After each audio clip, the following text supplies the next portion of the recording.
जिंदगी के बेश कीमती 4 दशक पार्लियामेंट, भारत सरकार और राष्ट्र सेवा को समर्पित करने वाले बदरुद्दीन खान का जन्म उत्तर प्रदेश के जिला बुलंदशहर के गांव मैथना जगतपुर में हुआ। नन्हे बदर के अंदर बचपन से ही कुछ कर गुजरने का जज्बा था, इसलिए प्राइमरी तालीम गांव से मुकम्मल करने के बाद स्कूलिंग और हायर एजुकेशन के लिए दिल्ली आ गए और यहीं से ग्रेजुएशन के बाद जर्नलिज्म और मास कम्युनिकेशन में मास्टर डिग्री हासिल की। नन्हे बदर के खून में ही मुल्क के लिए मर मिटने का जज्बा मौजूद था। दादा इनायत खान 1942 में ही नेता सुभाष चंद्र बोस की इंडियन नेशनल आर्मी का हिस्सा हो गए। जंग आज़ादी की अगुवाई करने वाली इंडियन नेशनल कांग्रेस से कॉलेज लाइफ में ही बदर जुड़ गए, जिसके सबब उन्हें नजमा हेपतुल्ला, मोहसिना किदवई, के रहमान खान, पीजे कुरियन, अहमद पटेल, शरद पवार और मुकुल वासनिक समेत देश के कई दिग्गज नेताओं को करीब से देखने और समझने का मौका मिला। इस दौरान मिस्टर बदरुद्दीन खान ने 1985 के महाराष्ट्र इलेक्शन और 1987 के जम्मू व कश्मीर असेंबली इलेक्शन में जमकर मेहनत की। मुल्क के लिए दादा की कुर्बानियों को देखकर बदरुद्दीन खान के दिमाग में ये बात रच बस गई थी कि कांटों में जो खिलता है, शोलों में जो पलता है, वो फूल ही गुलशन की तकदीर बदलता है। इसलिए बदर मैदान अमल में कूद गए। फिर पार्लियामेंट्री डेमोक्रेसी हो, इंटरनेशनल रिलेशन, वक्फ जायदादों के तहफ़्फ़ुज़ का मामला, या फिर रोजगार का स्किल डेवलपमेंट हो, या फिर मदरसों को कंप्यूटर बांटकर मॉडर्नाइज करने का मामला, सब जगह बदरुद्दीन खान ने अपने नाम का असर छोड़ा। मौलाना आज़ाद नेशनल एकेडमी फॉर स्किल के वाइस चेयरमैन, नेशनल वक्फ डेवलपमेंट कारपोरेशन लिमिटेड के ईडी और फर्स्ट हज डायरेक्टर के तौर पर भी आपने काम किया। इस दौरान आपने 150 से ज्यादा वक्फ प्रॉपर्टीज का सर्वे किया और 4 वक्फ प्रॉपर्टीज को डेवलप करने के लिए एनबीसीसी के साथ 400 करोड़ रुपए का मुआहिदा भी किया। मुल्क को सुपर पावर बनाने की दिशा में समाज के कमजोर तबकात, बिलखुसूस मुस्लिम समाज की भलाई के लिए आपने इनकलाबी कदम उठाया, जिसकी गूंज आज भी मंत्रालय में सुनाई देती है।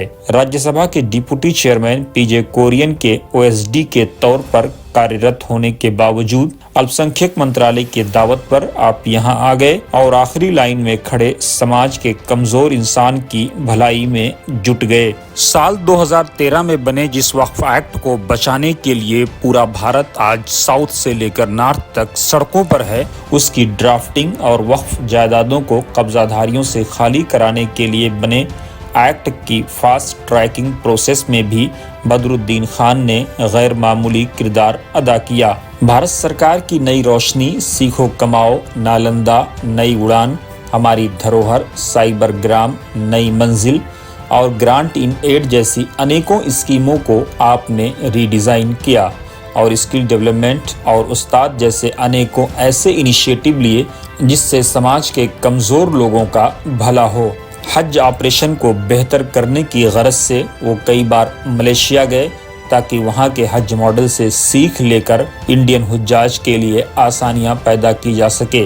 बदरुद्दीन खान ने 21 साल राज्यसभा के 3 डिप्टी चेयरमैन नजमा हेपतुल्ला, के रहमान खान और पीजे कुरियन के साथ प्राइवेट सेक्रेटरी के तौर पर काम किया। 5 साल एग्रीकल्चर मिनिस्ट्री और 5 साल अल्पसंख्यक मंत्रालय में आपने अपनी सेवाएं दी। 5 साल principal private secretary Manipur governor रहे। इस बीच जामिया मिल्लिया इस्लामिया से भी आपका अटूट रिश्ता रहा। चोटी के मुस्लिम उलेमा मौलाना मदनी, मौलाना वली रहमानी, मौलाना फिरंगी महली, मौलाना तौकीर रजा, सैयदना मुफद्दल सैफुद्दीन, मौलाना कल्बे जवाद समेत मुतअद्दिद उलमाए उम्मत की शफकत भी आपको हासिल रही। साथ ही इमाम हरम की दुआएं भी मिली। यूएन, कॉमनवेल्थ और सीपीए समेत मुतअद्दिद पार्लियामेंट्री कॉन्फ्रेंसों के लिए आपने 50 से ज्यादा मुल्कों का सफर किया, जहां Yasser Arafat, king Abdullah, king Jordan, वजीर आजम Malaysia Anwar Ibrahim, king of UAE समेत मुस्लिम दुनिया के मुतअद्दिद चोटी के लीडरों से मुलाकात की।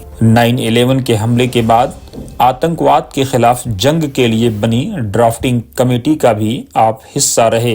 इंडिया इस्लामिक कल्चर सेंटर के 2019 के चुनाव में आपने सबसे ज्यादा वोटों से जीत हासिल की और फिर 2024 के चुनाव में بدرالدین خان نے اپنے پیپل ٹو پیپل کنیکٹ سے تنے تنہا اپنی کشتی کو ساحل کے قریب لا کھڑا کر کے بڑے بڑے مہارتھیوں کو حیران و پریشان کر دیا۔ وہ جس ادارے سے بھی جڑے اس کے لیے ایک ایسٹ اور سرمایہ بن گئے۔ بدرالدین خان کا ماننا ہے کہ ملک کی ترقی اور اس کی اکھنڈتا کو اکچھڑ رکھنے کے لیے سماجوادی سوچ اور لوہیا وچار ہی ایک ماتر وکلپ ہے، جس کو آگے بڑھانے کے لیے اکھلیش یادو سے بہتر کوئی لیڈر نہیں ہے۔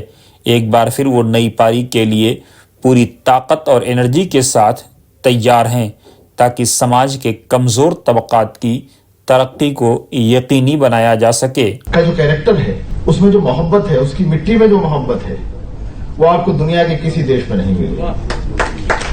دیکھیے ہسٹری میں چلائیے، ہزاروں سال سے اس عظیم دھرتی سے سینکڑوں کارواں گزرے، عرب سے لے کے چین تک اور کنیا کماری سے لے کے کشمیر تک۔ اس میں کچھ عجیب بات ہے، وہ کارواں گزرے اور بہت سے کارواں ہندوستان میں بس گئے، ہندوستان کی دھرتی کا ہو کے رہ گئے۔ یہ برکت ہے ہندوستان کی مٹی کی کہ ہندوستان آج بھی اسی مضبوطی کے ساتھ زندہ ہے۔